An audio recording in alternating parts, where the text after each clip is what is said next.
Angin laut dini hari berhembus dingin di pesisir Amet, Karangasem. Ombak berkejaran memecah karang, meninggalkan buih putih yang samar berkilau di bawah sinar bulan pucat. Biasanya, jam-jam seperti ini para nelayan baru bersiap berlayar, menyiapkan jaring dan lampu perahu. Tapi malam itu, tak satu pun berani turun ke laut.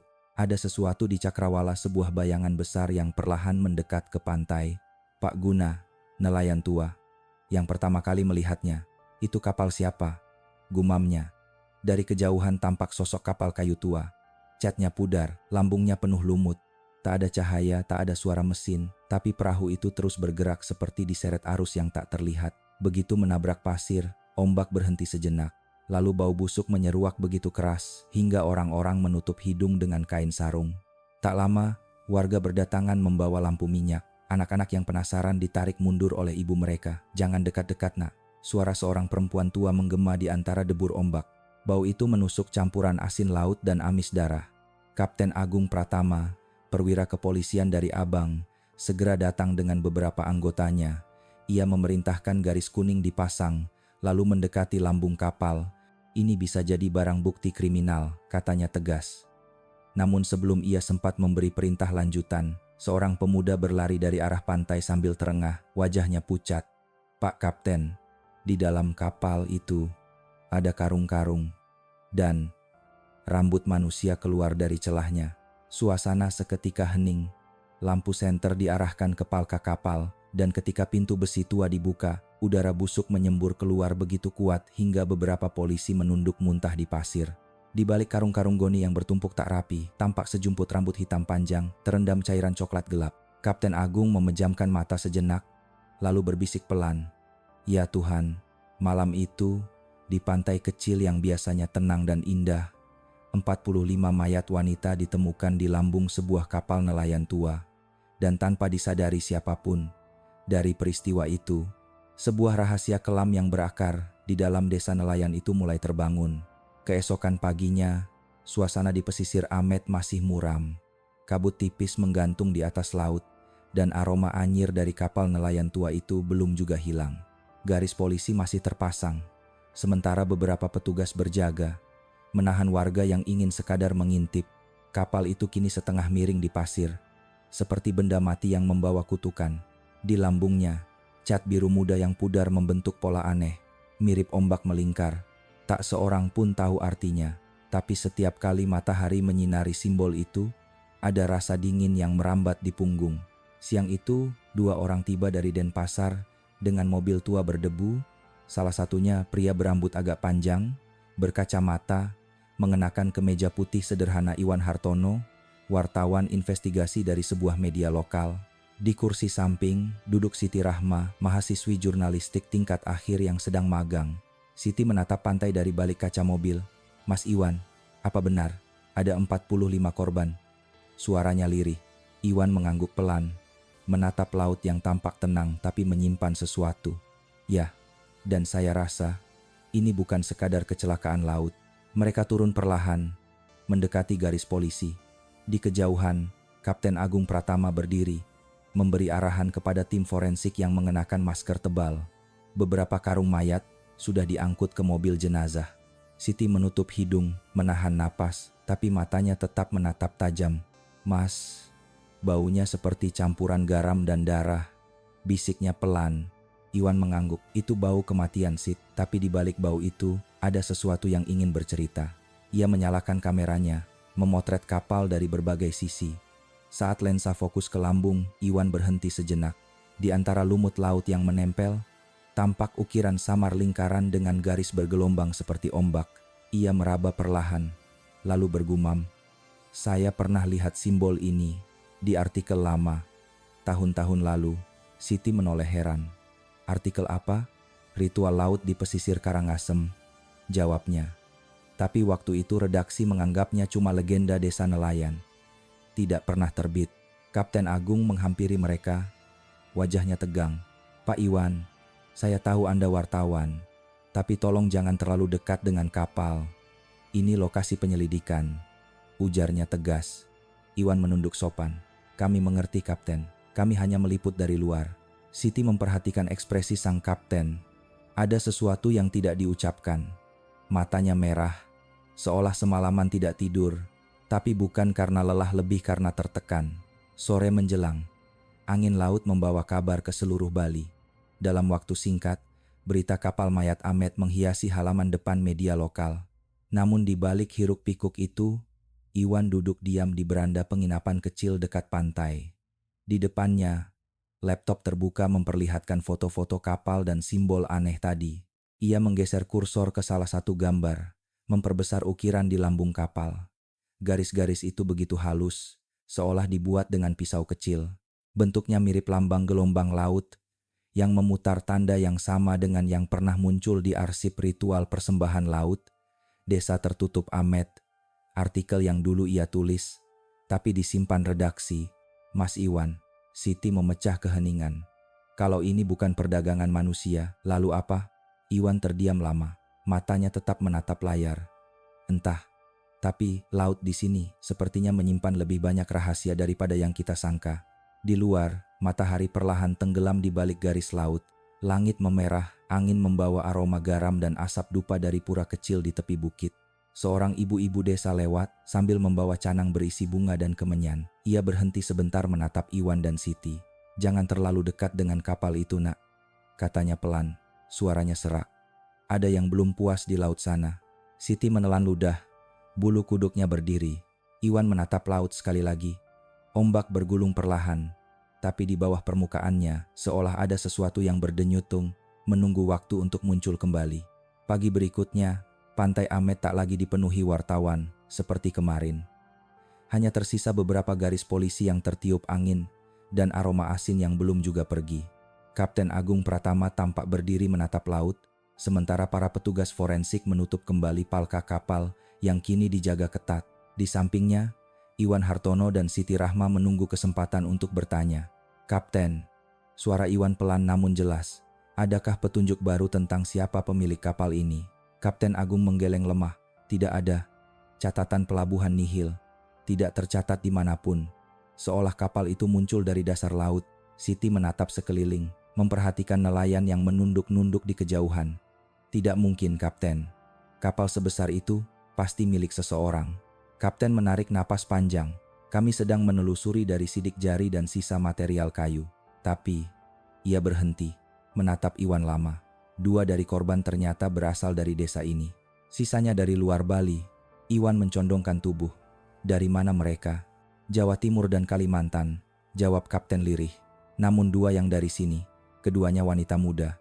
Salah satunya putri nelayan, yang sudah menghilang sebulan lalu." Keheningan menggantung di antara mereka. Siti menatap laut yang beriak pelan. Dalam benaknya, dua wanita muda itu bukan hanya korban. Mereka mungkin bagian dari sesuatu yang lebih besar. Ia merasa punggungnya dingin. Iwan bertanya pelan, "Apakah ada tanda khusus di tubuh para korban?" Kapten mengangguk. "Ya, semuanya memiliki bekas sayatan di dada, membentuk simbol melingkar seperti ombak. Aneh, tidak ada tanda perlawanan." Siti menutup mulutnya, menahan napas. Seolah mereka tidak melawan. Kapten menatap jauh, suaranya nyaris berbisik. Atau mungkin mereka sudah tidak sadar sebelum dibunuh. Matahari mulai naik, tapi udara di sekitar pantai terasa berat. Beberapa warga memilih menjauh, seolah takut ikut terbawa kutukan. Iwan memotret lagi lambung kapal, terutama bagian simbol yang tadi disebut. Garis-garis itu semakin jelas di bawah cahaya pagi. Ia membuka catatan kecil di sakunya, membolak-balik halaman yang sudah usang. Di sana tertulis potongan kalimat dari artikel lamanya. "Desa nelayan di pesisir Karangasem, tempat orang-orang percaya laut memiliki penunggu yang harus diberi persembahan setiap beberapa tahun sekali." Iwan mendadak berhenti menulis. Dadanya terasa sesak bukan karena takut, tapi karena perasaan aneh. Seolah kisah yang dulu hanya mitos, kini sedang hidup di depan matanya. Siti memperhatikan wajahnya. "Mas Iwan, kenapa?" "Desa ini." Iwan menunjuk ke arah timur. Ada satu tempat yang disebut-sebut dalam catatan lama, Desa Ahmed bagian utara. Tempat di mana laut dianggap suci dan dijaga oleh roh leluhur. Bisa jadi, kapal ini berasal dari sana. Kapten Agung menatapnya, kening berkerut. Ahmed bagian utara itu daerah terpencil. Jalan ke sana sempit dan jarang dilalui orang luar. Tapi kalau benar ada kaitan, ia berhenti. lalu menatap ke arah laut yang berkilau tajam di bawah matahari. Saya akan bentuk tim kecil. Kita berangkat sore ini. Siti menatap laut sekali lagi. Ombak terlihat biasa, tapi entah kenapa terdengar seperti berbisik. Ia menatap Iwan, yang masih menulis di buku catatannya. "Mas," katanya pelan, "kalau ini benar-benar terkait ritual, apa yang sebenarnya mereka sembunyikan?" Iwan mengangkat pandangan, menatap jauh ke horizon. Kadang, Rahma, dosa masa lalu tidak pernah hilang, hanya menunggu saat untuk muncul kembali. Burung camar terbang rendah di atas kapal tua, menjerit panjang. Suaranya seperti isyarat. Sementara itu, di kejauhan, di antara kabut tipis, samar-samar terlihat beberapa nelayan berjalan di tepi pantai, membawa sesajen bunga dan dupa. Mereka berhenti menghadap laut, menunduk, lalu menabur bunga perlahan. Dari jauh, Iwan memperhatikan ritual itu dengan hati yang berdebar pelan. Ia menutup bukunya. "Kapten benar," katanya akhirnya. "Kapal ini bukan sekadar benda hanyut. Ini pesan." Dan pesannya datang dari laut. Sore itu, langit Karangasem mulai berwarna jingga. Sinar matahari menembus sela awan tipis, jatuh ke permukaan laut yang tenang seperti kaca. Kapten Agung Pratama memeriksa peta kecil di tangannya, sementara Iwan Hartono dan Siti Rahma bersiap di dalam mobil jeep tua milik kepolisian. Tujuan mereka, Desa Amet bagian utara, desa yang hampir tak pernah disebut di peta wisata. "Jalannya akan sulit," ujar Kapten Agung, menyalakan mesin yang langsung berderu berat. Desa ini seperti terpisah dari dunia luar. Hanya satu jalur tanah yang menembus hutan mangrove di tepi laut. Iwan tersenyum tipis. Semakin terpencil, biasanya semakin banyak rahasia. Siti menatapnya dengan khawatir. Dan biasanya, semakin berbahaya. Mobil melaju pelan menembus jalan berkelok. Di sisi kiri, tebing batu curam menjulang. Di sisi kanan terhampar laut biru gelap. Angin asin menampar kaca jendela, membawa aroma garam dan tanah lembab. Seiring perjalanan, jalan aspal berubah menjadi bebatuan kasar. Pohon kelapa berganti dengan rimbunnya hutan kecil. Suara jangkrik terdengar berulang, kadang diiringi lolongan anjing dari kejauhan. Siti memandangi pemandangan yang perlahan berubah. "Aneh, Mas. Tempatnya indah, tapi rasanya seperti ada sesuatu yang bersembunyi di balik keindahan ini." Iwan mengangguk pelan. Kadang, tempat paling tenang justru menyimpan jeritan yang tak terdengar. Setelah hampir 2 jam menempuh jalan sempit, mereka akhirnya tiba di gerbang batu. Di atasnya tertulis ukiran sederhana, "Selamat datang di Desa Amet. Laut adalah ibu kami." Kapten Agung mematikan mesin. "Kita sampai," katanya pendek. Udara di sekitar terasa berat, seolah matahari tak lagi hangat di sini. Burung-burung yang biasanya ramai kini hanya terdengar sayup. Begitu mereka melangkah ke dalam desa, suasana berubah drastis. Rumah-rumah panggung dari kayu berjajar rapi, dihiasi anyaman janur dan kain poleng di tiang-tiangnya. Beberapa anak kecil bermain di halaman, tapi begitu melihat mobil polisi, mereka berhenti. Tatapan mereka hening, seolah diajarkan untuk tidak bicara pada orang asing. Seorang pria paruh baya berkulit legam mendekat. Ia mengenakan udeng hitam dan kain kotak-kotak di pinggang. Matanya tajam, namun senyumnya kaku. "Selamat datang, Kapten," katanya datar. "Saya Mangku Putu Atnyana, kepala adat desa ini. Kami sudah dengar kedatangan Anda." Kapten Agung menyalaminya sopan. "Kami datang untuk menyelidiki kapal yang terdampar di pantai selatan. Ada bukti yang mengarah ke desa ini. Kami harap Bapak bisa membantu." Mangku Putu mengangguk pelan, senyumnya tipis. "Kapal itu hanya kapal tua, Pak Kapten. Sudah lama tidak dipakai. Ombak mungkin membawanya ke tempat lain. Tak perlu dibesar-besarkan." Iwan memperhatikan wajah sang mangku. Ada ketenangan yang aneh di sana, ketenangan yang terlalu sempurna untuk seseorang yang baru saja dikaitkan dengan tragedi mengerikan. Ia memberanikan diri bertanya, "Kalau boleh tahu, kapan terakhir kapal itu digunakan?" Mangku menatapnya sebentar, lalu menepuk bahu Iwan ringan. "Anak muda, laut punya kehendaknya sendiri. Kadang ia membawa, kadang ia mengambil. Jangan terlalu banyak bertanya." Nada suaranya terdengar lembut, tapi di baliknya terasa seperti peringatan. Siti yang berdiri di belakang Iwan menggenggam tasnya erat-erat. Ia bisa merasakan hawa aneh yang mengelilingi desa ini. Setelah pertemuan singkat itu, Kapten Agung dan rombongan dipersilakan beristirahat di rumah panggung kecil dekat tepi pantai. Saat malam turun, Suara gamelan samar terdengar dari kejauhan. Angin membawa aroma dupa dan wangi kemenyan. Iwan duduk di beranda, menatap laut yang gelap. Ombak malam seperti berbisik, mengulang-ulang satu nada rendah yang membuat hati tidak tenang. Siti keluar dari kamar, menyelimuti tubuhnya dengan selendang. "Mas, dengar itu?" Iwan mengangguk. "Ya." Suara gamelan, dumunya, tapi iramanya lambat sekali. Seperti doa. "Doa untuk siapa?" bisik Siti. Iwan tak menjawab. Ia hanya memandang jauh ke lautan hitam yang tak berujung. Dari sudut matanya, ia melihat bayangan seseorang berjalan di antara pohon kelapa. Sosok tua membawa obor kecil. Iwan menegakkan tubuhnya. "Siti, lihat, ada orang." Mereka menatap ke arah pantai, dan samar-samar obor itu berhenti di tepi air. Lalu suara rendah terdengar, seperti orang berdoa dalam bahasa yang sudah lama hilang. Malam di desa Amet baru saja dimulai, dan sesuatu di balik tenangnya ombak mulai bergerak. Malam di desa Amet terasa panjang. Udara lembab, angin laut membawa suara ombak yang sesekali terdengar seperti desahan berat. Di kejauhan, bunyi gamelan dari pura pesisir masih terdengar lirih denting yang berulang, seolah menidurkan desa dalam ritme kuno. Iwan Hartono duduk di beranda rumah panggung bersama Siti Rahma, sementara Kapten Agung Pratama masih di pos jaga bersama aparat desa. Lampu minyak di meja bergetar kecil setiap kali angin berhembus. Dalam cahaya kekuningan itu, wajah Iwan terlihat tegang. Ia menulis sesuatu di buku catatannya, tapi pena itu berhenti di tengah kalimat. "Ada yang aneh," gumamnya. Siti menoleh. "Apa maksud Mas Iwan? Desa ini terlalu..." "Diam," jawab Iwan pelan. "Bukan diam biasa. Seperti semua orang di sini sedang menyembunyikan sesuatu." Belum sempat Siti menjawab, dari bawah rumah terdengar suara langkah pelan di tanah. Mereka saling berpandangan. Iwan bangkit, berjalan hati-hati ke tangga depan. Dari balik gelap, muncul sosok lelaki tua berambut putih. Kulitnya legam terbakar matahari, memakai kain lusuh, dan membawa obor kecil di tangannya. Ia berhenti beberapa meter di depan rumah, menatap mereka dengan mata dalam yang bergetar oleh cahaya api. "Maafkan saya mengganggu," suaranya serak, hampir tak terdengar. "Kalian bukan orang sini, ya?" Iwan menatapnya sopan. "Benar, Pak. Kami dari Denpasar. Saya wartawan. Ini rekan saya, Siti." Lelaki tua itu mengangguk pelan. "Saya Ketut Sutama, nelayan di sini. Dulu." Ia menunduk, menarik napas panjang.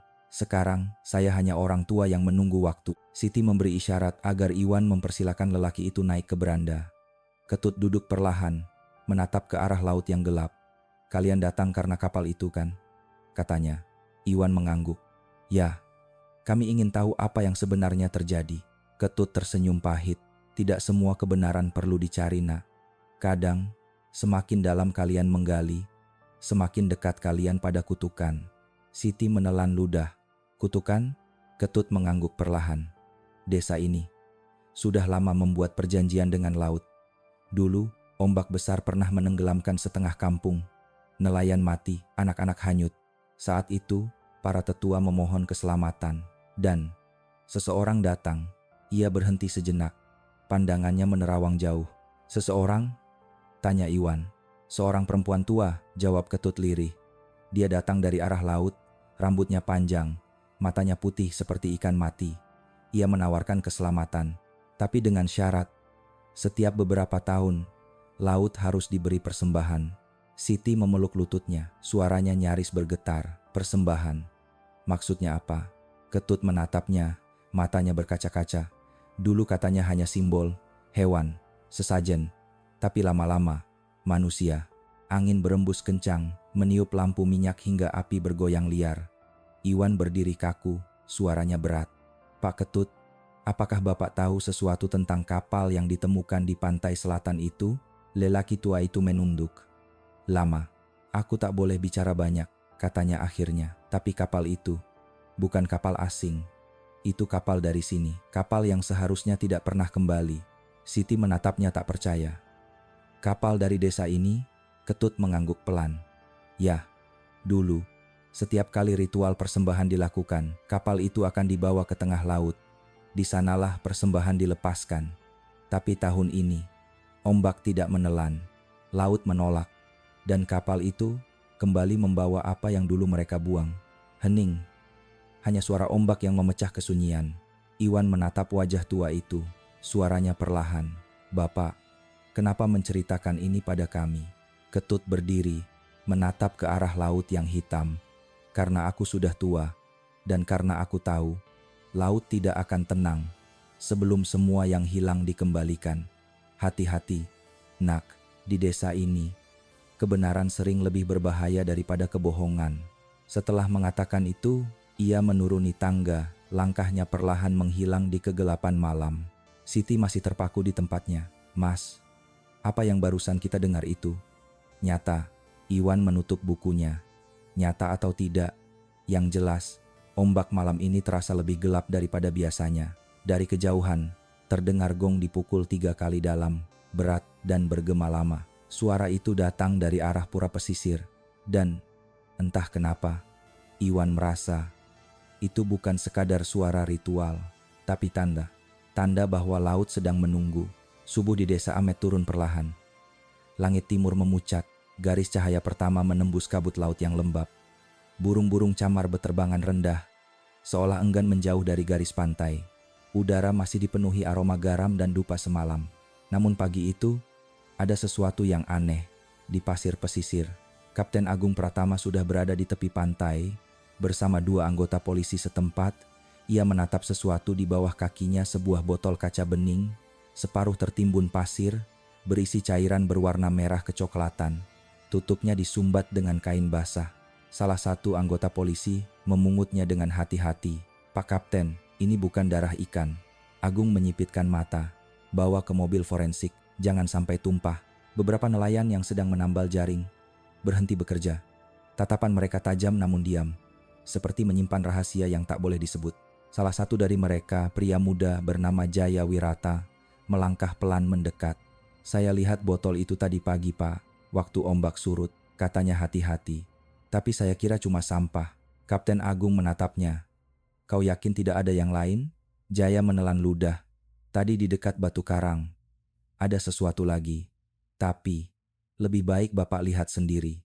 Mereka berjalan menyusuri pasir lembab, melewati deretan perahu kecil yang terbalik. Di balik batu besar di ujung pantai, Agung berhenti. Di sana, tergeletak bangkai seekor kambing.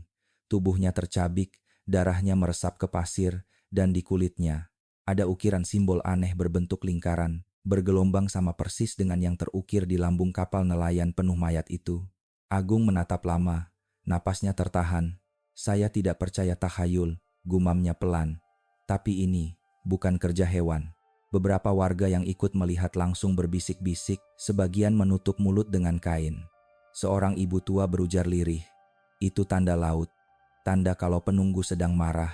Kata-kata itu menyebar cepat seperti angin. Dalam waktu singkat, hampir seluruh tepi pantai dipenuhi warga yang berkerumun dengan wajah cemas. Iwan Hartono dan Siti Rahma yang baru keluar dari rumah panggung ikut datang ke lokasi. Bau amis langsung menyambut mereka. Siti spontan menutup hidung, sementara Iwan berjongkok memeriksa tanda di tubuh kambing itu. "Simbol ini sama," katanya lirih.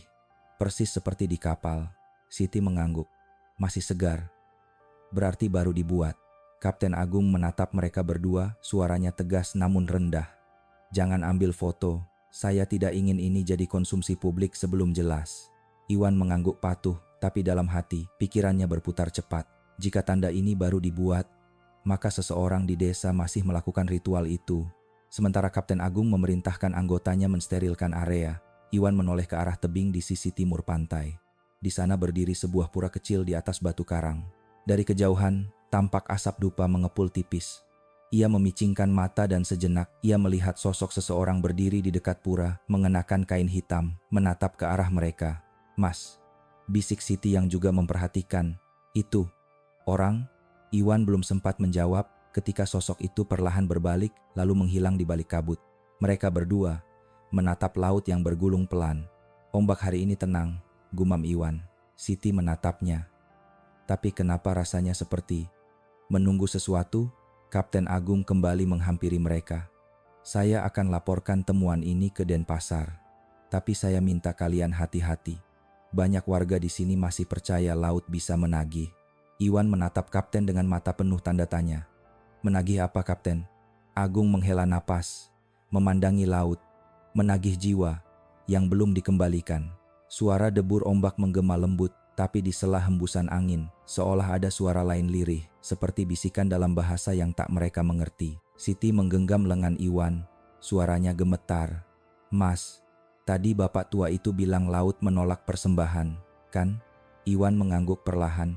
Kalau begitu, katanya menatap laut, mungkin sekarang laut sedang mencari penggantinya. Kabut semakin tebal, ombak memecah di batu karang, membawa buih merah samar seperti darah yang dilarutkan air asin, dan pagi yang seharusnya tenang itu berubah jadi permulaan dari sesuatu yang jauh lebih kelam. Senja kembali turun di desa Amet. Langit berwarna oranye gelap perlahan berubah menjadi ungu tua. Angin laut berembus pelan, membawa aroma asin bercampur bau dupa dari arah pura di tepi bukit. Di beranda rumah panggung, Iwan Hartono duduk menatap laut, sementara Siti Rahma sibuk memeriksa kamera yang baterainya hampir habis. Hening yang panjang menggantung di antara mereka. Tiba-tiba, dari kejauhan terdengar suara gong. Satu kali, berat, dalam. Siti berhenti bergerak. Mas, itu suara dari pura, kan? Iwan mengangguk pelan. Ya, dan aku rasa itu bukan gong biasa. Tak lama, Ketut Sutama, nelayan tua yang mereka temui semalam, muncul di depan rumah. Wajahnya tampak lebih pucat, matanya gelisah. Ia menatap sekitar dengan waspada, lalu berkata lirih, "Kalian harus ikut aku, sekarang." Tanpa banyak tanya, Iwan dan Siti mengikuti Ketut menembus jalan kecil di antara rumah warga. Suara gong masih terdengar. Kali ini berulang, bersahutan dengan bunyi gamelan yang pelan tapi anehnya tidak selaras. Semakin mereka mendekat ke arah pantai, semakin kuat aroma dupa dan darah yang bercampur di udara. Di balik semak-semak dekat pura pesisir, Ketut berhenti. Ia memberi isyarat agar mereka berjongkok. "Lihatlah," bisiknya. Dari balik gelap, mereka melihat sekitar 20 orang warga berdiri melingkar di depan pura. Api obor menari di udara, memantulkan bayangan panjang di pasir. Di tengah lingkaran itu, seorang perempuan tua mengenakan jubah hitam memegang kendi tanah liat. Suaranya berat dan bergetar, melafalkan mantra dalam bahasa Bali kuno yang nyaris tak dimengerti. Siti menatap dengan napas tertahan. "Siapa dia?" Ketut menjawab pelan. "Itu Ibu Madesari, tetua adat. Dialah yang menjaga perjanjian antara laut dan desa ini." Dari tengah lingkaran, seorang pria muda membawa seekor ayam hitam, lalu menaruhnya di depan kendi. Darah ayam itu menetes ke pasir, dan setiap tetesnya membuat para warga merunduk seperti menghormati sesuatu yang tak terlihat. Iwan menatap adegan itu dengan campuran rasa takjub dan takut. "Jadi, ini ritual persembahan?" Ketut menatapnya lama. Dulu ia hanya simbol, tapi setelah badai besar tahun lalu, ritual itu berubah. Sekarang, mereka percaya laut menuntut darah manusia untuk menjaga desa tetap aman. Siti menutup mulutnya menahan teriak. "Astaga, jadi 45 mayat itu." Ketut mengangguk pelan. "Ya, Nak, mereka. Persembahan yang ditolak laut. Entah karena salah waktu, atau karena ada yang melanggar aturan. Laut mengembalikan semuanya." Suara gamelan mendadak berhenti. Hening menggantung berat di udara. Ibu Madesari menengadah ke laut, matanya memejam, bibirnya masih bergetar. Ombak yang tadi tenang kini mulai memukul karang lebih keras. Angin berembus kengkang, membuat obor bergetar. Iwan menggenggam tangan Siti. "Kita harus pergi dari sini." Namun Ket, sore itu, langit di atas desa Amet berwarna abu-abu keunguan. Angin laut membawa aroma asin bercampur wangi dupa dari arah pura.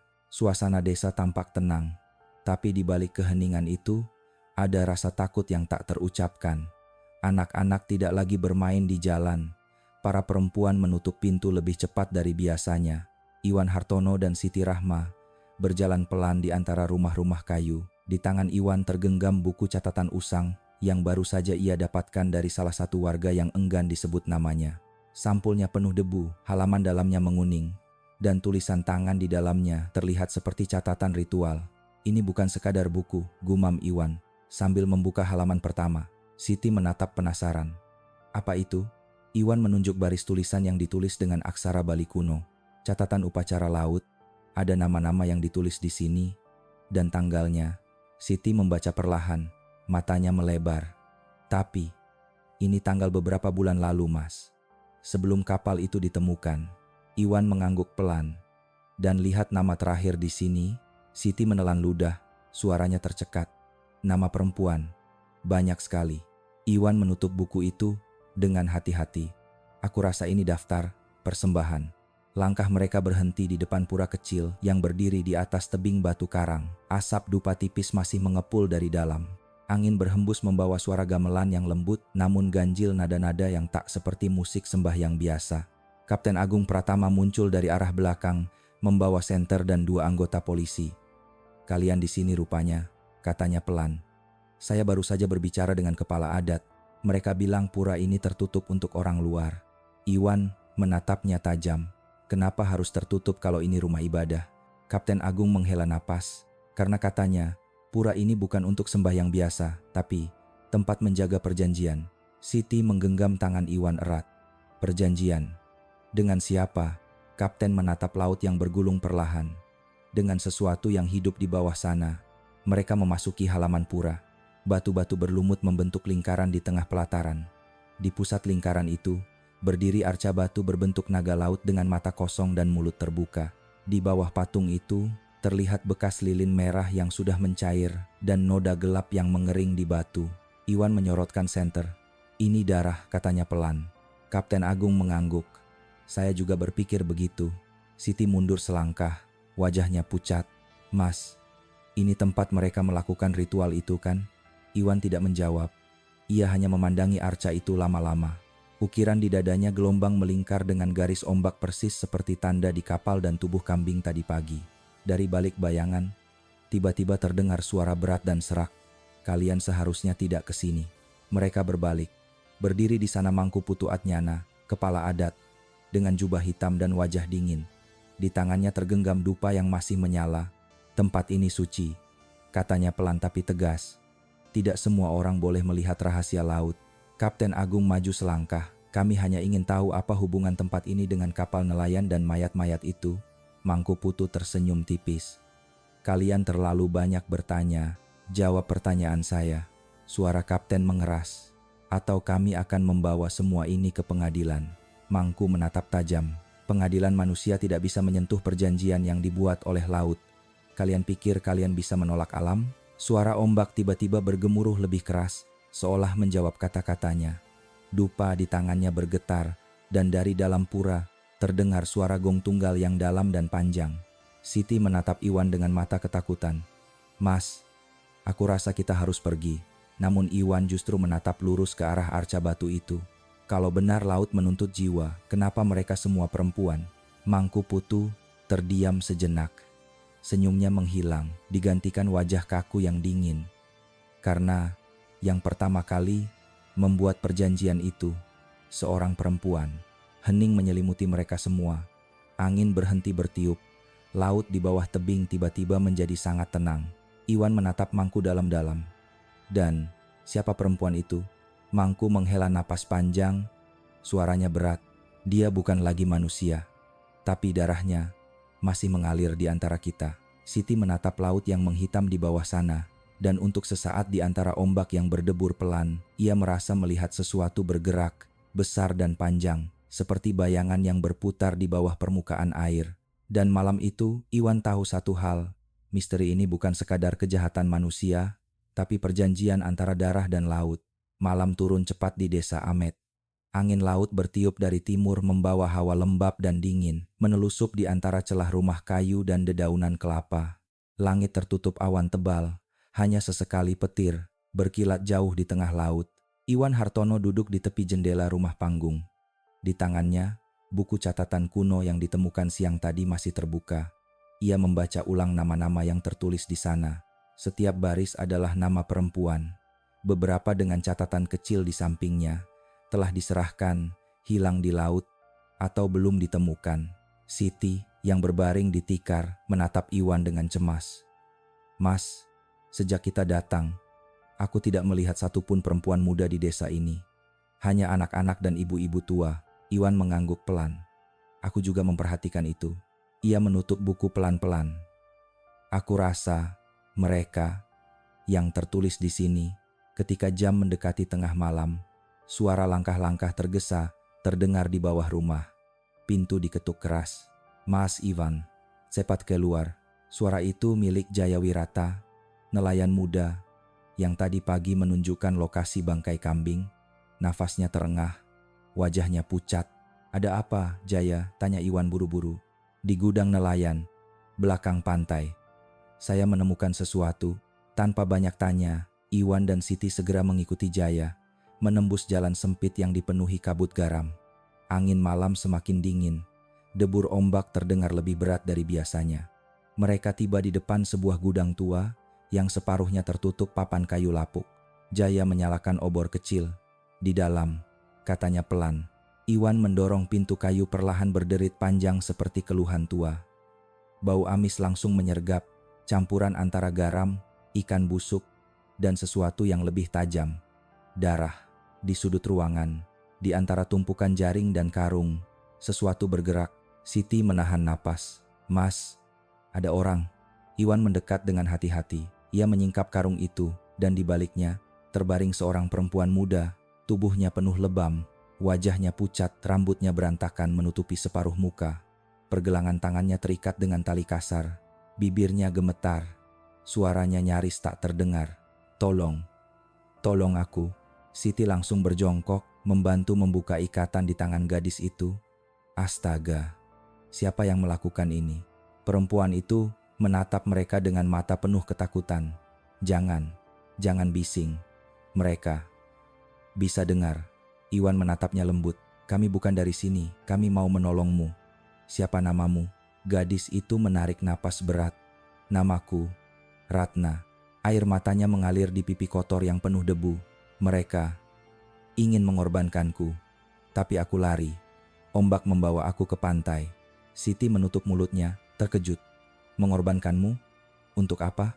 Ratna menggeleng lemah. Untuk laut. Agar desa selamat. Hening panjang menyelimuti ruangan. Iwan merasakan bulu kuduknya berdiri. Semua yang selama ini mereka dengar kutukan, persembahan, kapal berisi mayat kini menjelma menjadi satu kenyataan hidup di depan mata. Jaya berbisik panik. Mas, kalau warga tahu kita sembunyikan dia, habis kita semua. Kepala adat bisa marah besar. Iwan menatapnya tajam. Jaya, kau mau jadi manusia atau bayangan yang tunduk pada ketakutan? Jaya terdiam. Wajahnya pucat. Aku cuma takut. Siti membalut luka di pergelangan tangan Ratna dengan kain selendangnya. Tenang, nak. Sekarang kau aman. Ratna memegangi dada. Napasnya tersengal. Tidak, mereka pasti mencari aku. Malam ini, malam bulan mati. Itu waktu ritualnya. Iwan menatap keluar jendela gudang. Langit benar-benar gelap, tanpa seberkas cahaya bulan. Angin berhenti berhembus, dan dari arah laut terdengar suara gong berat, disusul nyanyian rendah seperti mantra. Jaya menelan ludah. Mereka mulai. Siti memeluk Ratna. Kita harus keluar dari sini, Mas. Iwan mengangguk cepat. Kita sembunyikan dia di perbukitan belakang hutan kelapa. Setidaknya sampai fajar. Namun sebelum mereka sempat melangkah, terdengar suara langkah-langkah banyak orang di luar gudang, kaki-kaki yang berjalan bersamaan di atas pasir, perlahan, teratur. Dari celah papan kayu, Iwan melihat cahaya obor mendekat. Suara gong kini lebih keras, menggema dari arah laut. Ratna menggigil ketakutan. Mereka datang. Mereka tahu aku di sini. Iwan menatap Jaya dan Siti. Dengan mata mantap. Kita tidak boleh diam.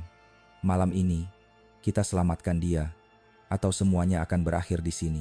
Dari luar, terdengar suara perempuan tua berteriak lantang. Laut menuntut. Jangan biarkan tumbalnya lari. Dan di saat itu, Iwan sadar mereka tidak lagi berhadapan dengan sekadar manusia. Angin laut malam itu hampir tak berembus. Udara terasa berat, seolah bumi sendiri menahan napas. Dari kejauhan, gong terdengar, berdentum 3 kali lambat, dalam, dan menggema lama di antara pohon kelapa. Setiap dentum seperti panggilan, bukan bagi manusia, tapi bagi sesuatu yang lebih tua dari desa itu sendiri. Iwan Hartono menatap keluar dari celah papan gudang. Obor-obor mulai mendekat dari arah pantai, berderet seperti ular api.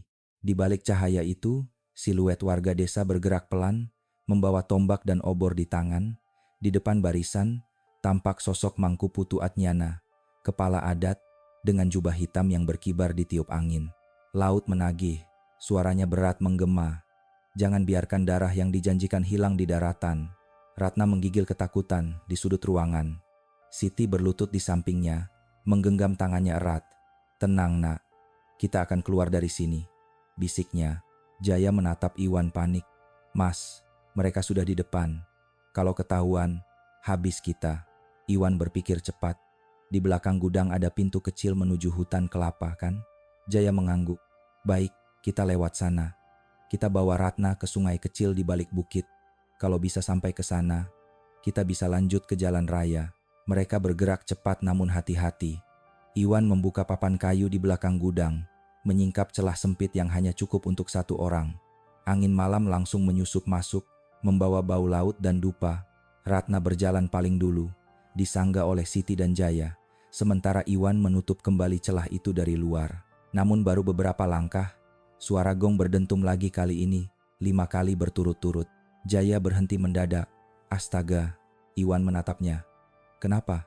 Itu tanda perburuan, jawab Jaya pelan. Itu berarti mereka tahu korban lari. Dari arah pantai, terdengar teriakan. Cari di gudang, jangan biarkan dia kabur. Suara kaki berlari mendekat. Obor-obor kini menyala lebih banyak, menyorot pasir dan semak di sekitar gudang. Iwan memberi isyarat agar semua menunduk. Mereka menyelinap di antara batang-batang kelapa, berjalan cepat tanpa suara. Ratna menahan tangisnya. Siti sesekali menengok ke belakang, cahaya obor semakin banyak, dan bayangan manusia tampak menebar seperti gelombang. Setelah menempuh jalan setapak, mereka sampai di hutan kelapa yang lebih rapat. Di sana hanya ada cahaya redup dari bintang dan bunyi dedaunan yang bergetar pelan. Kita harus menyeberangi sungai, kata Iwan sambil berbisik. Dari sana bisa sampai ke perbukitan. Tapi suara nyanyian mulai terdengar dari arah desa, nyanyian pelan. Dalam bahasa kuno, ritmenya seperti ombak yang naik turun. Jaya berbisik, itu tembang panggil laut mas. Mereka memanggil penunggu agar menunjukkan jalan. Siti menggigil. Kau maksud, makhluk itu bisa membantu mereka mencari kita? Jaya mengangguk, wajahnya pucat pasi. Mereka mempercepat langkah. Lumpur mulai menempel di kaki. Di kejauhan, suara air sungai terdengar samar. Namun di saat yang sama, angin berhenti, udara membeku, dan dari arah laut terdengar suara gemuruh rendah, seperti sesuatu yang bergerak di bawah air. Ratna terhuyung, tubuhnya menggigil hebat. Mas, aku merasa dia tahu di mana aku berada. Siti memegangi bahunya. Bertahanlah nak, sedikit lagi. Tapi tiba-tiba, dari balik pepohonan, terdengar suara ranting patah dan langkah cepat mendekat. Obor menyala di kejauhan. Di sana, aku lihat bayangan, teriak seseorang. Jaya panik. Mereka menemukan kita. Tanpa pikir panjang, Iwan menggandeng tangan Ratna, lari ke sungai. Mereka berlari sekuat tenaga menuruni lereng kecil, melewati akar-akar pohon yang mencuat. Obor-obor di belakang mereka semakin banyak. Suara langkah mendekat disertai teriakan. Ketika mencapai tepian sungai, Iwan langsung membantu Ratna turun ke dalam air. Cepat, seberang. Air sungai dingin menggigit kulit. Arusnya deras, tapi mereka memaksa menyeberang. Siti hampir tergelincir, namun Iwan menariknya kuat-kuat. Di seberang, Jaya membantu Ratna naik ke tepi. Namun ketika mereka menoleh ke belakang, mereka melihat sesuatu yang membuat darah membeku. Di antara pohon kelapa, puluhan warga desa berdiri diam, membawa obor yang bergetar tertiup angin. Wajah mereka kosong, mata mereka menatap lurus. Dan di depan barisan itu Mangkuputu Atnyana dengan jubah hitamnya, berdiri tenang di bawah cahaya obor. Suara laut menggema keras, seolah ombak mendekat ke daratan. Mangku mengangkat tangannya tinggi-tinggi. Laut telah memanggil. Kembalikan yang menjadi miliknya. Petir menyambar di kejauhan, menerangi wajah Ratna yang pucat. Dan di balik kegelapan hutan, Iwan mendengar suara dari arah laut berat, dalam, dan menyerupai napas makhluk besar. Malam itu, pelarian mereka belum berakhir. Mereka baru saja menyeberangi batas antara dunia manusia dan sesuatu yang lebih purba dari laut itu sendiri. Mereka sedang melawan kepercayaan yang hidup dan haus darah. Fajar belum juga datang. Di langit, awan hitam menggantung rendah menahan cahaya pagi yang seharusnya sudah muncul. Hutan kelapa di belakang desa Amet sunyi seperti kuburan raksasa. Angin berhenti berembus. Hanya suara napas mereka bertiga yang terdengar. Iwan, Siti, dan Jaya masih terengah setelah pelarian panjang. Ratna terbaring di tanah lembab di bawah pohon besar. Tubuhnya menggigil, napasnya berat, kulitnya dingin, pucat seperti tak dialiri darah. Iwan berlutut di sampingnya, menepuk pipinya pelan. Ratna, buka matamu. Kita sudah aman. Namun gadis itu hanya bergumam pelan, seperti bicara pada seseorang yang tak terlihat. Dia memanggilku dari laut. Siti menatap Iwan, wajahnya tegang. Mas, dia demam tinggi. Kita harus bawa ke tempat yang lebih hangat. Iwan mengangguk. Mereka menyalakan api kecil dari ranting kering, cukup untuk memberi sedikit cahaya dan kehangatan. Saat nyala api menari di udara lembab, Iwan melihat sesuatu yang membuatnya membeku. Di leher Ratna, samar-samar terlihat bekas simbol hitam, berbentuk lingkaran berombak, simbol yang sama seperti di kapal nelayan dan di tubuh kambing persembahan. Tapi kali ini, tanda itu berdenyut pelan, seolah hidup di bawah kulitnya. Masya Allah, bisik Jaya sambil mundur. Itu tanda laut. Siti menatap dekat, matanya membesar. Tapi kenapa bisa muncul di tubuhnya? Iwan menarik napas dalam. Mungkin dia bukan sekadar korban. Mungkin dia bagian dari sesuatu yang lebih besar. Ratna tiba-tiba terbangun. Matanya terbuka lebar. Jangan biarkan aku kembali ke laut. Suaranya lemah tapi jelas. Iwan menenangkan. Kau tidak akan kembali, Ratna. Kami akan lindungi kau. Namun ia sadar tanda di leher itu makin jelas, seolah menyala dalam cahaya api. Siti menahan tangis. Mas, lihat itu. Kulitnya panas sekali. Iwan menyentuh pelan, dan seketika terasa panas, membakar di ujung jarinya. Ia menarik tangannya cepat, terkejut, seperti bara. Tiba-tiba, suara dari arah sungai terdengar, gemericik air disertai desiran berat seperti sesuatu yang besar bergerak di bawahnya. Jaya berdiri sigap, memegang batang kayu. Mereka sudah dekat, tapi Iwan menggeleng. Bukan orang. Itu sesuatu dari laut. Ratna menggigil keras, matanya menatap kosong ke arah timur. Dia marah, dia ingin aku kembali. Aku. Tanda terakhir. Siti menggenggam tangannya erat. Tenang, nak. Jangan bicara begitu. Ratna menatap Siti dengan tatapan kosong. Kalau aku tetap hidup, desa ini akan hancur. Seperti yang dulu. Iwan menatapnya tajam. Dulu? Maksudmu sudah pernah terjadi sebelumnya? Ratna menarik napas tersendat. Nenekku. Dia juga dipilih. Tapi dia melarikan diri. Sejak itu, laut menuntut lebih banyak korban. Mereka pikir kalau aku diserahkan, semuanya akan berakhir. Hening. Hanya suara api kecil yang berkeriut. Iwan menatap tanah, pikirannya berpacu.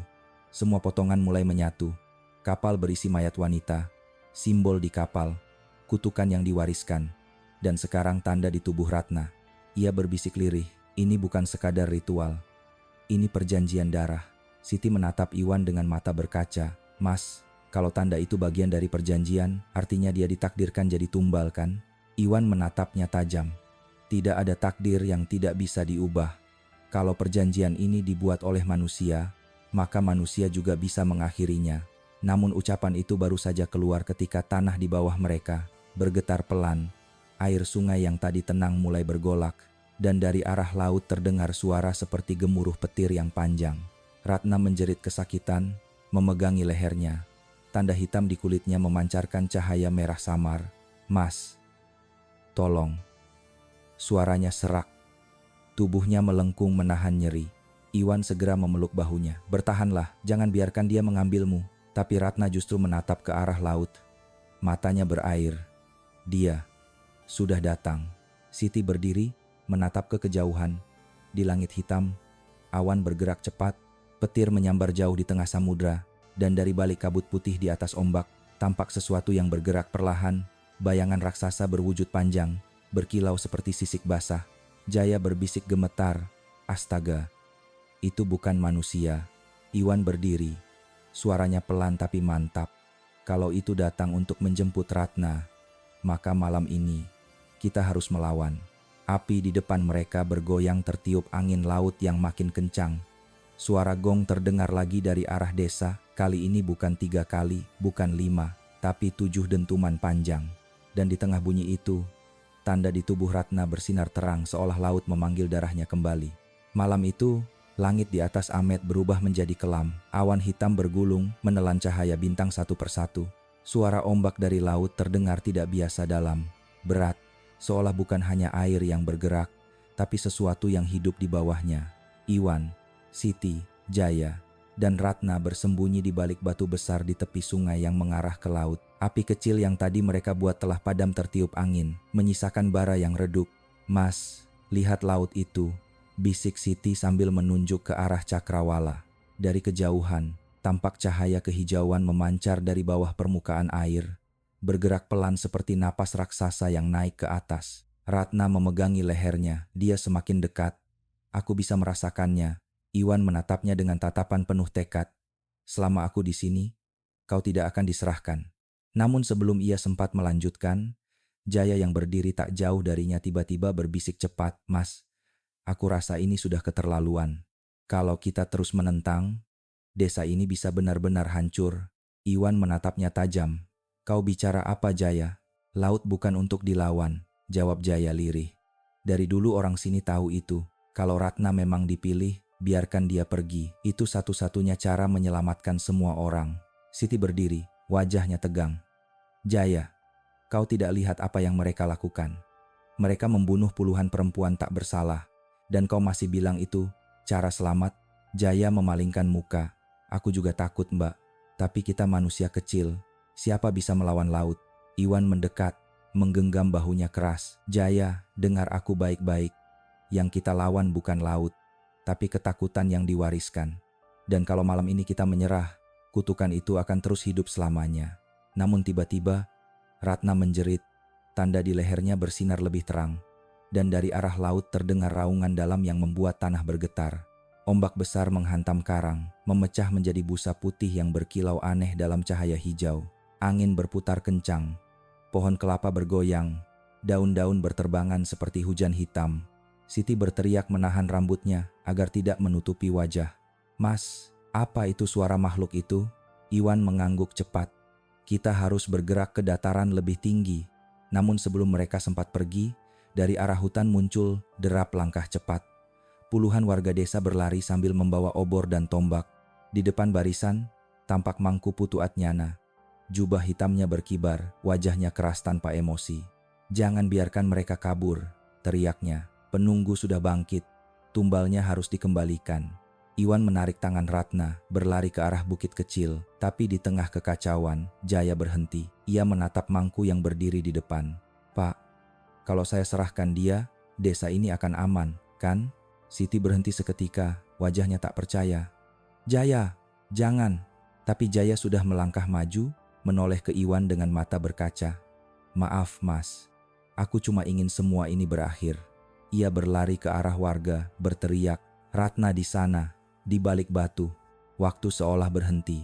Iwan mematung, wajahnya pucat. Siti berteriak, "Pengkhianat." Dalam sekejap, puluhan warga berlari ke arah mereka. Obor-obor berpendar di udara, menerangi wajah-wajah fanatik yang tak lagi mengenal belas kasihan. Iwan menahan Ratna di belakangnya. "Lari, Siti, bawa dia." Siti menarik Ratna, berlari ke arah bukit. Tapi tanah di bawah kaki mereka mulai berguncang. Dari arah laut, ombak besar naik seperti dinding air. Suaranya seperti ribuan gong dipukul bersamaan. Warga berhenti berlari, menatap laut dengan ketakutan. Mangku Putu mengangkat tangannya tinggi, berteriak, "Ia sudah datang. Persembahan harus diberikan." Namun ombak itu tidak berhenti di tepi pantai. Ia terus naik, tinggi, lalu jatuh menghantam daratan. Dengan kekuatan memekakkan telinga. Air asin menyapu segalanya, obor padam, teriakan bercampur dengan debur gelombang. Iwan menahan napas, menarik Ratna dan Siti masuk ke celah batu karang. Air menerjang kuat, membawa pasir, kayu, bahkan tubuh-tubuh yang terseret arus. Beberapa saat kemudian, ombak surut, menyisakan bau amis dan sunyi yang menusuk. Jaya tergeletak tak jauh dari mereka, tubuhnya penuh luka, wajahnya kaku menatap langit. Iwan menatapnya lama, lalu menutup matanya dengan pelan. Kadang, ketakutan membuat manusia lebih kejam dari laut itu sendiri. Ratna memeluk lutut, tubuhnya gemetar. Dia belum selesai. Dia masih memanggilku. Siti menggenggam tangannya erat. Kau tidak sendiri, nak. Selama kami hidup, kau tidak akan diserahkan. Tapi dari kejauhan, di tengah sisa ombak yang memantulkan cahaya hijau samar, bayangan raksasa mulai naik ke permukaan. Dan malam itu, laut tampak hidup dengan mata merah menyala seperti bara. Fajar masih belum menampakkan diri. Langit di atas laut Bali berubah menjadi abu pekat. Ombak naik turun tanpa irama, seperti detak jantung dunia yang kehilangan kendali. Di tepi pantai yang hancur, Iwan, Siti, dan Ratna berdiri di antara reruntuhan kayu dan tubuh-tubuh yang tak bergerak. Bau garam bercampur darah memenuhi udara. Ratna memegangi lehernya yang kini bersinar samar. Tanda hitam itu berubah menjadi merah tua, berdenyut seperti api yang hidup di bawah kulit. Aku tak sanggup lagi, bisiknya, suaranya hampir tak terdengar. Siti menahannya. Kau kuat, nak. Jangan biarkan dia mengambilmu. Iwan memandang laut. Matanya tajam tapi sendu. Kita harus ke pura itu. Semua berawal dari sana, dan semuanya harus berakhir di tempat yang sama. Mereka berjalan menyusuri pantai yang porak-poranda, di bawah langit yang semakin gelap. Pura tua Segara Asih berdiri di ujung tebing. Hanya tampak siluetnya hitam melawan abu. Di setiap langkah, mereka melewati jejak kehancuran. Perahu terbalik, obor hanyut, dan patung-patung batu yang patah, seolah ikut takut pada sesuatu. Saat mereka mendaki jalan bebatuan menuju pura, tanah bergetar. Ombak dari bawah menghantam karang, dan dari tengah laut muncul bayangan hitam raksasa. Tubuhnya panjang berliku seperti ular, kulitnya licin berkilau. Mata merahnya menatap lurus ke arah mereka. Ratna terhuyung, matanya kosong. Dia tahu aku di sini. Siti menahannya erat. Lihat aku, Ratna. Fokus. Kita akan hentikan semua ini. Iwan menatap ke puncak pura. Di sana, di balik kabut, tampak cahaya merah berdenyut dari arca naga batu patung besar yang mulutnya menganga ke arah laut. Itu sumbernya, gumamnya. Pusat perjanjian mereka. Saat mereka tiba di gerbang pura, suara perempuan tua terdengar lirih di antara desir angin. Kalian datang juga akhirnya. Dari balik reruntuhan, muncul Ibu Wayan. Wajahnya pucat, rambutnya berantakan. Ia memegang tongkat bambu tua yang ujungnya meneteskan air garam. Jangan lanjutkan, katanya parau. Kalau kalian hancurkan arca itu, desa ini akan lenyap. Tapi kalau kalian biarkan, laut akan terus menuntut darah. Iwan melangkah mendekat. Jadi itu benar. Perjanjian leluhur kalian dengan makhluk laut itu? Ibu Wayan mengangguk pelan. Air mata menetes di pipinya. Ratusan tahun lalu, badai besar menenggelamkan setengah pulau ini. Para leluhur memohon pada penunggu laut agar melindungi mereka. Sebagai gantinya, 1 nyawa perempuan setiap tahun harus diserahkan. Tapi saat perjanjian itu dibuat, mereka tidak tahu bahwa penunggu itu bukan dewa, melainkan makhluk lapar. Ratna menatapnya, gemetar. Dan aku, engkau keturunannya, jawab Ibu Wayan lirih. Darahmu membawa tanda perjanjian, itulah mengapa dia mencarimu. Petir menyambar di belakang mereka. Laut menggelegar. Tubuh makhluk raksasa itu kini naik setengahnya ke permukaan kepala seperti naga laut dengan sisik hitam kehijauan. Siti berbisik, "Mas." Dia semakin dekat. Iwan menatap arca naga di tengah pura yang kini memancarkan cahaya merah. Kalau darah Ratna membuka perjanjian, mungkin darah yang sama juga bisa menutupnya. Ratna menatapnya kaget. "Mas, kau mau?" Iwan memotong, suaranya tenang tapi tegas. "Aku tidak akan biarkan kau mati. Tapi mungkin kutukan ini hanya bisa diputus kalau pengorbanan itu dilakukan oleh orang yang tidak dipilih." Siti memegang lengannya keras. "Jangan, Mas. Kau bahkan tidak tahu apakah itu akan berhasil." Tapi Iwan tersenyum tipis. Seseorang harus mencobanya. Ia melangkah ke depan, mendekati arca naga yang kini bergetar. Angin berputar di sekelilingnya, membawa aroma asin yang menusuk. Ratna menjerit, "Mas Iwan, jangan." Namun terlambat. Iwan menghunus belati kecil dari pinggangnya, lalu menorehkan darahnya ke batu arca. Cahaya merah langsung meledak, menyilaukan. Tanah berguncang keras. Dari arah laut, makhluk raksasa itu meraung begitu keras hingga langit pecah oleh suara. Ombak setinggi rumah menghantam tebing. Tapi sebelum sampai ke puncak, cahaya putih menyambar dari arca, menembus tubuh makhluk itu. Tubuhnya menggeliat, berputar, lalu perlahan mencair menjadi kabut hitam. Ratna berteriak memanggil nama Iwan. Tapi di tengah cahaya itu, sosoknya hanya tampak sekilas tersenyum, lalu lenyap bersama arca yang retak dan runtuh. Siti memeluk Ratna yang menangis histeris. Cahaya putih meredup perlahan, angin berhenti, laut tenang. Dan ketika fajar akhirnya muncul, sinar keemasan memantul di permukaan air yang kini damai, seolah tak pernah ada badai. Ibu Wayan berdiri di ambang reruntuhan pura, suaranya lirih nyaris tak terdengar. Perjanjian itu sudah berakhir. Tapi setiap laut punya ingatan. Jangan pernah lupa, darah dan ombak selalu saling mencari. Ratna menatap Cakrawala, air matanya mengering. Di antara debur ombak yang lembut, ia masih mendengar bisikan halus suara seseorang yang memanggilnya dari jauh. Dan di bawah laut yang kini tenang, sebuah cahaya merah samar masih berdenyut, seperti jantung yang menunggu untuk terbangun lagi. Matahari perlahan naik di ufuk timur. Langit yang semalam kelam kini berwarna keemasan, memantul di permukaan laut yang tenang. Ombak kecil bergulung pelan ke tepi pantai Amet, membawa buih putih yang memeluk pasir seperti sapaan lembut setelah malam penuh amarah. Di antara reruntuhan rumah dan perahu yang hancur, Siti berdiri dengan wajah letih, matanya merah, tapi bukan hanya karena kurang tidur, ada luka yang lebih dalam di sana, luka kehilangan. Di sampingnya, Ratna duduk diam menatap laut, rambutnya masih basah, kulitnya pucat. Tanda hitam di lehernya telah hilang, digantikan bekas luka kecil seperti garis halus. Ia menyentuhnya perlahan, seperti mencoba memastikan bahwa semua itu nyata. Mas Iwan sudah pergi, ya? Suaranya pelan, hampir tertelan angin. Siti mengangguk, senyumnya getir. Pergi, tapi bukan hilang. Dia menutup perjanjian itu dengan keberaniannya. Laut sudah tenang, karena pengorbanannya. Ratna menatap Cakrawala. Aku masih dengar suaranya, Mbak. Di antara debur ombak, seolah dia masih menjaga kita dari jauh. Siti meletakkan tangannya di bahu gadis itu. Kalau kau dengar suaranya, jangan takut. Kadang, orang yang pergi tetap tinggal, hanya saja di tempat yang tidak bisa kita jangkau. Dari kejauhan, warga desa mulai muncul satu persatu. Mereka berjalan pelan di antara puing, saling menatap dengan mata bingung dan bersalah. Beberapa membawa dupa, menancapkannya di pasir, berdoa diam-diam. Mereka tidak bersuara, tapi rasa malu dan kehilangan terasa berat di udara. Mangkuputu sudah tak terlihat, mungkin hanyut, atau mungkin pergi bersama makhluk laut yang dulu ia sembah. Ibu Wayan, yang kini tampak jauh lebih tua dari semalam, berjalan pelan mendekati Siti dan Ratna. Anak-anak, ucapnya lirih, kutukan sudah berakhir.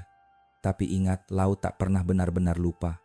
Ia menyimpan setiap janji dan setiap pengkhianatan. Siti menunduk hormat. Kami tahu, Bu.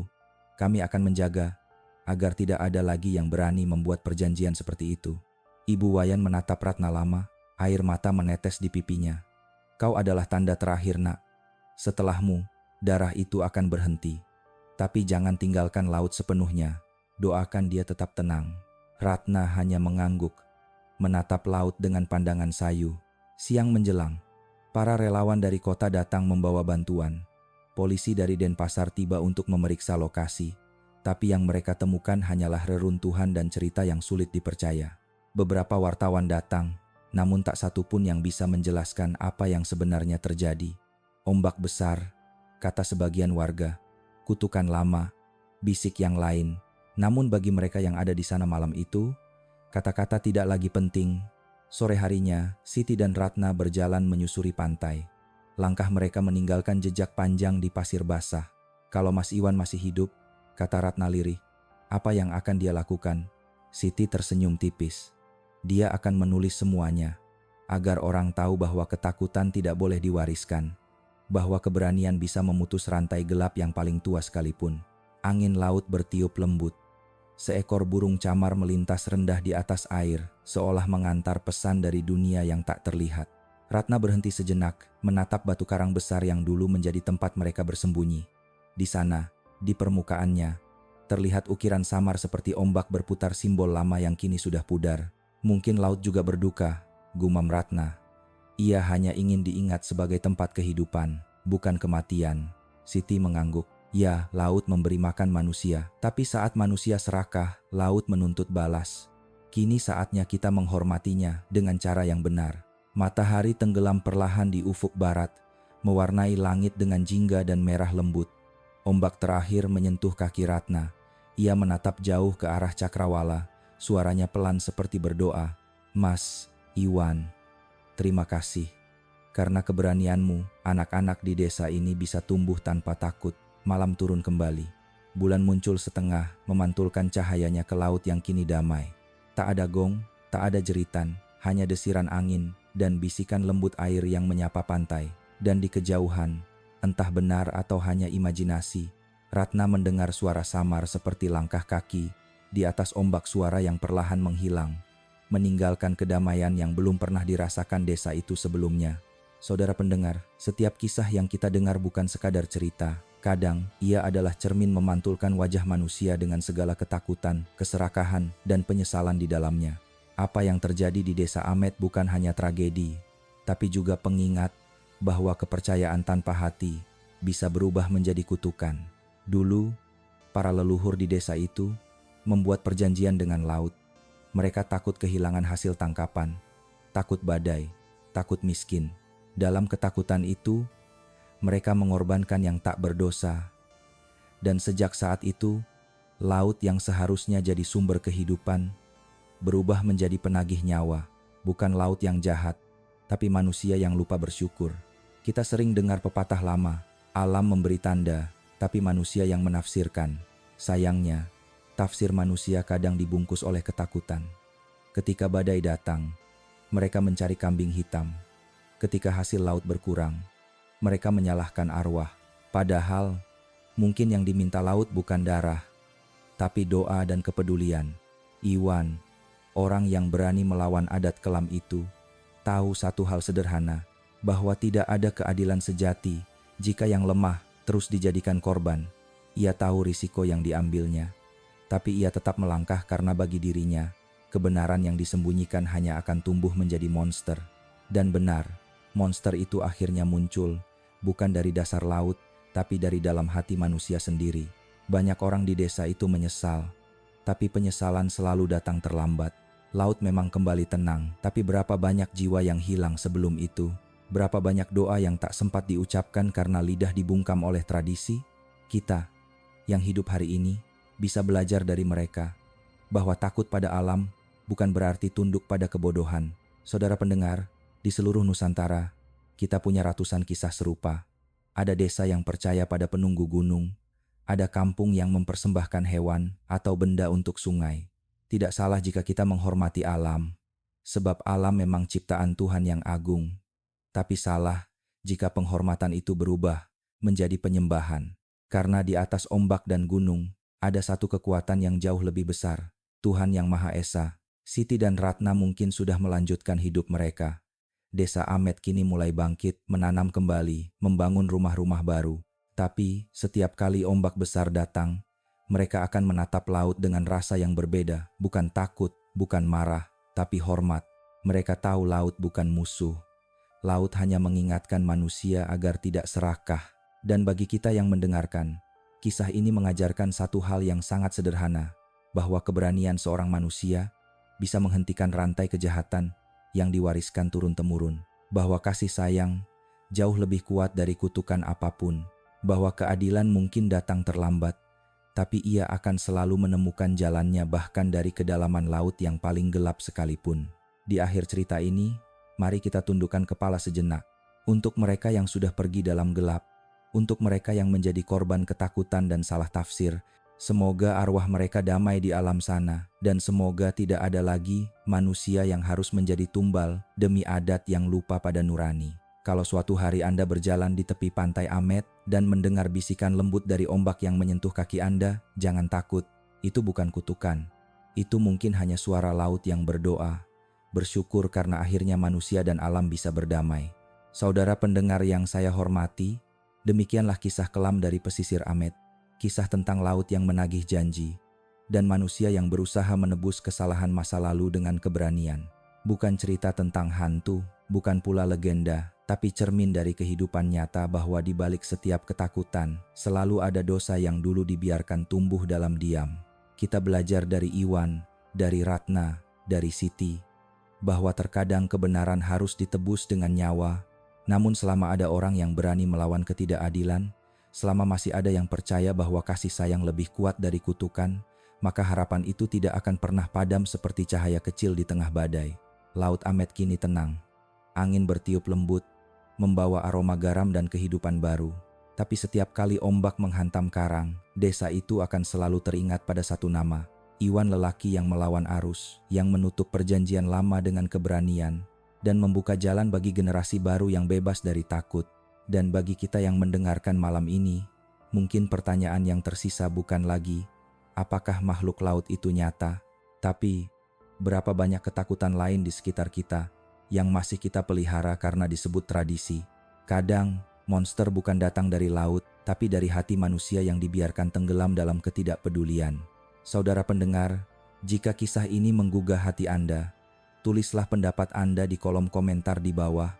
Apa yang Anda pelajari dari cerita ini? Apakah Anda percaya bahwa kutukan bisa dipatahkan oleh keberanian dan cinta?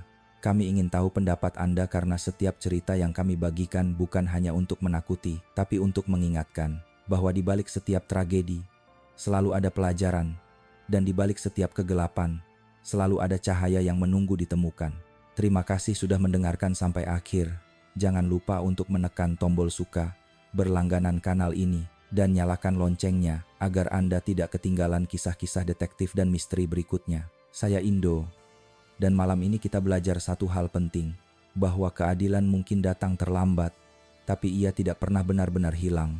Selamat malam, semoga tidur Anda tenang, dan semoga laut di hati kita selalu dalam keadaan damai.